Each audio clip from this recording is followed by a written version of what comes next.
Mes chers amis, bonjour et bienvenue. Visualisez un instant notre corps, non pas comme une simple machine biologique, mais comme un jardin extraordinaire, un écosystème d'une complexité et d'une beauté inouïe qui nous a été confié à la naissance. Chaque cellule, chaque organe, chaque système y interagit avec une intelligence subtile, dans une danse harmonieuse orchestrée pour maintenir la vie et l'épanouissement. Le temps, bien sûr, est le grand jardinier qui voit les saisons passer, qui observe les floraisons éclatantes de la jeunesse, la maturité foisonnante de l'âge adulte, puis l'automne paisible de la vieillesse, avec ses couleurs uniques et sa sagesse accumulée. Ce cycle est naturel, inéluctable.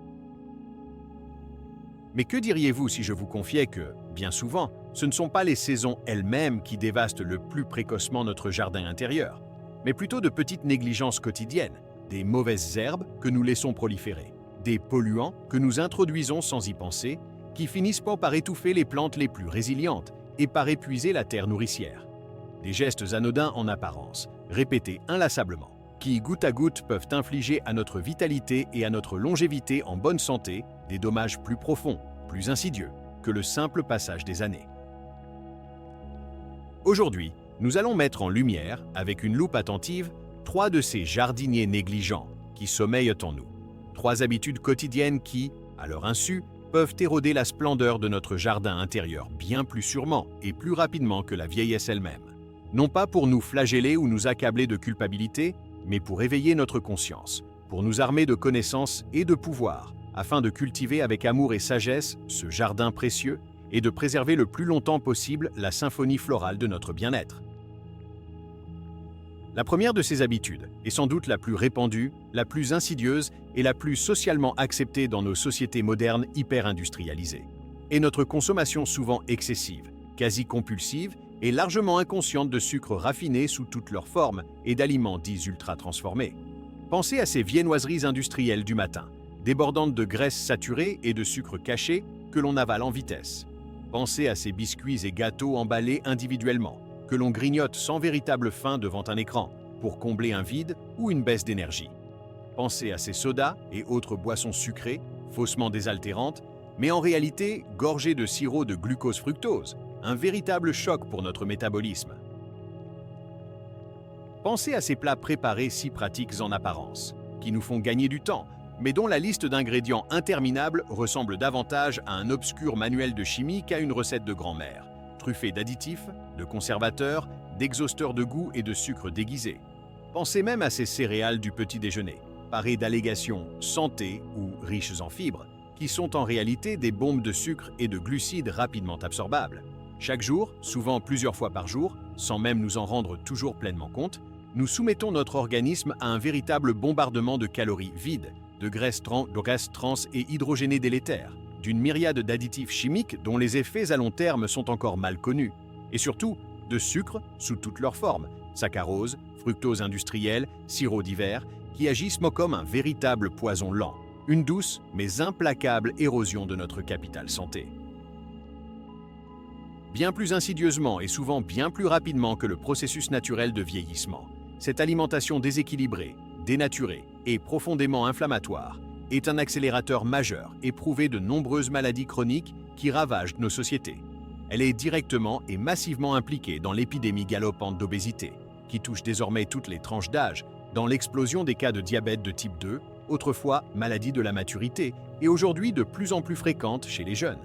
Elle est un facteur de risque majeur pour les maladies cardiovasculaires, hypertension artérielle, excès de mauvais cholestérol LDL et de triglycérides, athérosclérose, première cause de mortalité dans de nombreux pays. Elle contribue activement au développement de la stéatose hépatique non alcoolique, NASH ou maladie du foie gras, une atteinte hépatique silencieuse mais potentiellement grave. Sur le plan métabolique, ces sucres en excès provoquent des pics de glycémie violents, suivis de chutes tout aussi brutales, hypoglycémie réactionnelle, qui épuisent notre pancréas, le forçant à produire des quantités massives d'insuline et créent à terme une résistance à l'insuline, le lit du diabète. Sur le plan inflammatoire, ils nourrissent et entretiennent une inflammation chronique de bas grade dans l'ensemble de notre corps, un terrain particulièrement favorable au développement de nombreuses pathologies, y compris certains types de cancers, côlon, sein, pancréas. et des maladies neurodégénératives, comme la maladie d'Alzheimer, que certains chercheurs n'hésitent plus à qualifier de diabète de type 3 en raison des liens étroits avec les désordres métaboliques.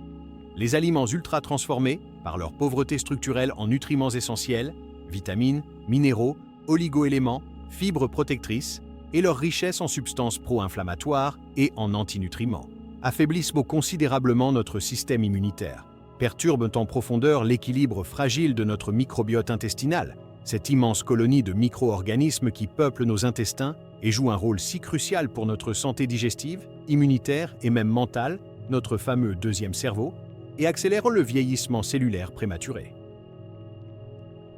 Par l'augmentation du stress oxydatif et la production de produits de glycation avancée, AGEs, qui rigidifient nos tissus. Le vieillissement naturel de nos cellules et de nos organes entraîne une certaine usure, une diminution progressive de certaines fonctions. C'est un processus biologique inéluctable. Mais il ne conduit pas nécessairement et fatalement à cette cortège de maladies métaboliques et inflammatoires si notre hygiène de vie, et notamment notre alimentation, est respectueuse des besoins fondamentaux de notre organisme. En revanche, une alimentation quotidiennement dominée par ces faux aliments, ces produits dévitalisés et chimiquement modifiés, sabote activement et sournoisement les mécanismes naturels de réparation et de régénération de notre corps, épuise nos organes vitaux, pancréas, foie, reins, cœur, et crée un terrain propice à l'éclosion de la maladie, bien avant que l'âge seul n'ait pu exercer ses effets. C'est comme si, chaque jour, nous versions délibérément une petite dose de rouille, de sable fin et de produits corrosifs dans les rouages délicats et précieux de notre horloge interne, la grippant inéluctablement et prématurément. Prendre la décision consciente de réduire drastiquement, voire d'éliminer autant que possible, ces produits industriels de notre quotidien, et de revenir à une alimentation basée sur des produits frais, bruts, de saison, si possible locaux et biologiques, cuisinés simplement à la maison, riches en légumes et fruits colorés, pour leurs fibres, vitamines et antioxydants, en bonne graisse, huile végétale de. Première pression à froid, poissons gras, oléagineux, en légumineuses et en protéines de qualité, animales ou végétales, et sans aucun doute l'un des leviers les plus puissants et les plus accessibles pour préserver et optimiser notre capital santé, bien plus efficace et durable sur le long terme que n'importe quelle pilule miracle ou crème anti-âge sophistiquée. C'est un acte d'amour et de respect envers son propre corps, un véritable investissement pour l'avenir. La deuxième de ces habitudes dévastatrices, véritable fléau silencieux de nos modes de vie contemporains, où la technologie nous incite constamment à l'inactivité, est la sédentarité. Nous passons une part considérable de nos journées en position assise, au bureau devant un ordinateur, dans les transports en commun ou en voiture, à table pour les repas, et bien sûr, devant nos multiples écrans, télévision, ordinateurs personnels, tablettes, smartphones, pour le travail ou les loisirs. Même nos moments de détente sont souvent passifs et statiques. Cette immobilité prolongée, répétée jour après jour, semaine après semaine, année après année, est un véritable poison lent pour notre organisme, peut-être plus redoutable encore que l'avancée en âge pour certains aspects cruciaux de notre santé physique et mentale. Notre corps humain est une machine biologique d'une perfection et d'une complexité extraordinaire, mais il a été conçu, façonné par des millions d'années d'évolution, pour le mouvement, pour l'action, pour la dépense énergétique. Lorsque nous le privons de manière chronique et prolongée de cette nécessité fondamentale, les conséquences sont multiples, profondes et sévères, touchant quasiment tous nos systèmes physiologiques.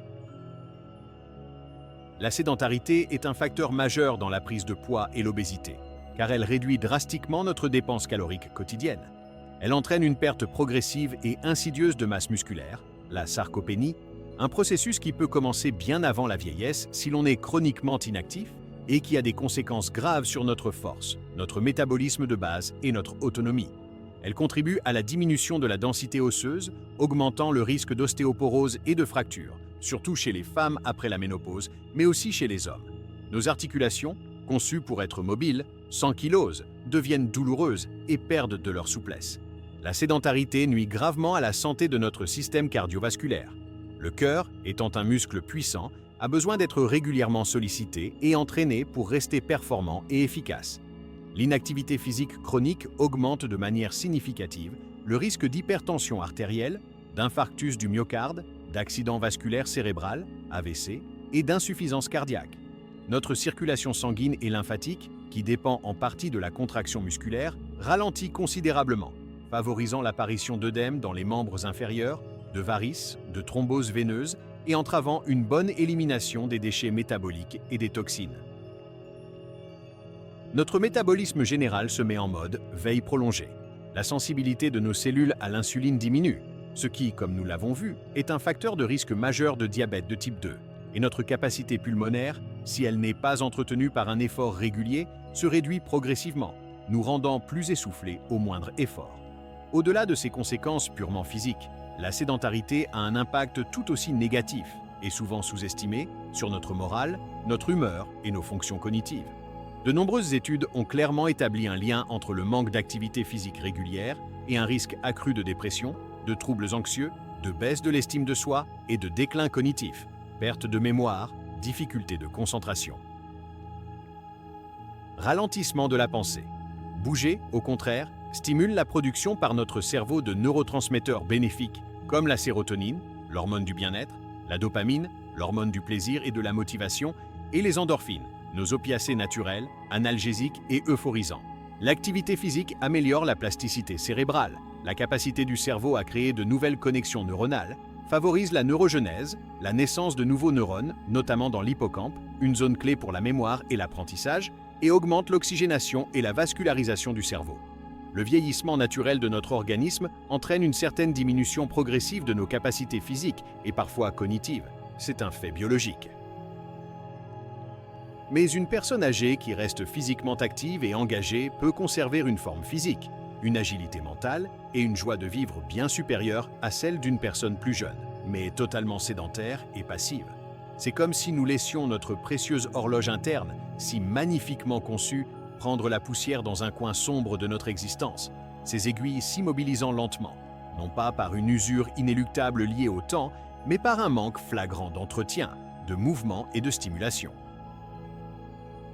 Prendre la décision d'introduire ne serait-ce que 30 minutes de marche rapide et consciente par jour, de privilégier les escaliers à l'ascenseur, de se lever et de s'étirer toutes les heures si l'on a un travail sédentaire, de pratiquer régulièrement une activité physique qui nous plaît et nous motive, danse, natation, vélo, jardinage, yoga, sont des gestes simples mais véritablement révolutionnaires pour contrer les effets délétères de cette immobilité chronique, et ce, bien plus efficacement et durablement que de simplement attendre passivement que la vieillesse fasse son œuvre et nous rattrape. Le mouvement, c'est la vie, c'est l'énergie, c'est la jeunesse de l'esprit et du corps, à tout âge. La troisième de ces habitudes, et non la moindre, souvent négligée, banalisée ou même considérée à tort comme un mal nécessaire, voire un signe de productivité dans nos sociétés modernes hyperactives et exigeantes, est le manque chronique de sommeil de qualité. Que ce soit à cause du stress professionnel ou personnel qui nous empêche de déconnecter, d'horaires de travail décalés ou irréguliers qui perturbent notre horloge biologique, d'une surutilisation addictive des écrans, smartphones, tablettes, ordinateurs, télévision, jusque tard dans la soirée, dont la lumière bleue inhibe la production de mélatonine, l'hormone du sommeil, ou simplement de la mauvaise habitude de grappiller systématiquement des heures sur notre temps de repos nocturne pour d'autres activités jugées plus importantes. Nous sommes malheureusement très nombreux à ne pas accorder à notre corps et à notre esprit le temps de récupération et de régénération dont ils ont impérativement et fondamentalement besoin. Or, il est crucial de comprendre que le sommeil n'est pas une simple pause passive, une sorte de mise en veille de l'organisme. C'est au contraire une période d'activité physiologique et neurologique intense et extrêmement complexe, absolument cruciale pour notre survie, notre réparation cellulaire, notre consolidation mnésique, notre régulation hormonale et notre équilibre émotionnel. Un manque de sommeil chronique, bien plus insidieusement et parfois plus rapidement que le vieillissement normal, sape nos fondations à de multiples niveaux, tel un travail de sape invisible mais continu. Pendant les différentes phases du sommeil, et notamment le sommeil profond et le sommeil paradoxal, notre cerveau se nettoie activement des déchets métaboliques et des toxines accumulées pendant la période d'éveil, notamment les tristement célèbres protéines bêta-amyloïdes dont l'accumulation est impliquée dans le développement de la maladie d'Alzheimer. Nos souvenirs récents se consolident, passant de l'hippocampe, mémoire à court terme, au néocortex, mémoire à long terme. Nos apprentissages de la journée s'ancrent et s'intègrent. Notre système immunitaire se renforce et se réorganise, produisant des cytokines, des messagers chimiques, qui aident à combattre les infections, à réduire l'inflammation et à réguler la réponse immunitaire. Nos hormones se régulent de manière cruciale, notamment celles qui contrôlent l'appétit et la satiété, la gréline qui stimule la faim et la leptine qui signale la satiété. D'où le lien direct et prouvé entre manque de sommeil et augmentation du risque de prise de poids et d'obésité. Celles qui gèrent le stress, le cortisol, dont le pic matinal nous aide à nous réveiller, mais dont un taux chroniquement élevé est délétère, et celles qui sont impliquées dans la croissance et la réparation cellulaire, comme l'hormone de croissance, sécrétée principalement pendant le sommeil. Profond. Nos tissus se réparent, nos muscles se reconstruisent après l'effort, nos cellules endommagées sont éliminées ou renouvelées. Priver notre corps de ce processus vital et complexe de manière répétée et prolongée, c'est comme empêcher chaque nuit les maîtres horlogers de venir avec leurs outils délicats, vérifier, nettoyer, huiler et ajuster les rouages infiniment précis de notre précieuse horloge interne. Inévitablement, elle va se dérégler, grincer, s'user prématurément et finir par tomber en panne. Le manque de sommeil chronique est un facteur de risque majeur et reconnu pour les maladies cardiovasculaires, hypertension, arythmie, infarctus, le diabète de type 2 par son impact sur la sensibilité à l'insuline et la régulation de la glycémie, l'obésité, la dépression et les coliques. Troubles anxieux. Il entraîne un affaiblissement significatif de notre système immunitaire, nous rendant plus vulnérables aux infections virales et bactériennes. Il provoque des troubles de la concentration, de l'attention, de la mémoire à court terme, du jugement et de la prise de décision, augmentant ainsi le risque d'accident, de la route, du travail, domestique. Le vieillissement naturel s'accompagne souvent de modifications physiologiques des rythmes et de la structure du sommeil. Sommeil plus léger, fragmenté, réveil nocturne plus fréquent, c'est une réalité. Mais une dette de sommeil accumulée dès le plus jeune âge ou maintenue à l'âge mûr par de mauvaises habitudes de vie et une mauvaise hygiène de sommeil aura des conséquences bien plus délétères, plus rapides et plus profondes sur notre santé globale et notre qualité de vie que les simples altérations du sommeil liées à l'avancée en âge, si celles-ci sont comprises et gérées correctement, par exemple en adaptant son environnement, en maintenant des horaires réguliers, en évitant les siestes trop longues ou tardives. Prendre la décision consciente de prioriser un sommeil de qualité et en quantité suffisante, généralement entre 7 et 9 heures par nuit pour un adulte, selon les besoins individuels, en instaurant une véritable hygiène de sommeil, horaires de coucher et de lever réguliers même le week-end, création d'un environnement de chambre calme, sombre, frais et confortable, évitement des excitants comme le café ou l'alcool en soirée, limitation drastique de l'exposition à la lumière bleue des écrans au moins 1 heure avant le coucher, mise en place d'un rituel relaxant avant d'aller au lit, est un investissement majeur, peut-être le plus rentable, pour notre longévité en bonne santé, un véritable élixir de jouvence naturelle et à portée de main. Mes chers amis, vous le percevez désormais avec, je l'espère, une clarté renouvelée. Le passage inexorable du temps, le vieillissement de nos cellules, n'est pas notre seul, ni même notre principal adversaire dans cette noble quête d'une vie longue, pleine de vitalité et d'épanouissement. Tel un jardin magnifique, dont la beauté luxuriante et la fertilité peuvent être préservées et même magnifiées par des soins attentifs, constants et aimants.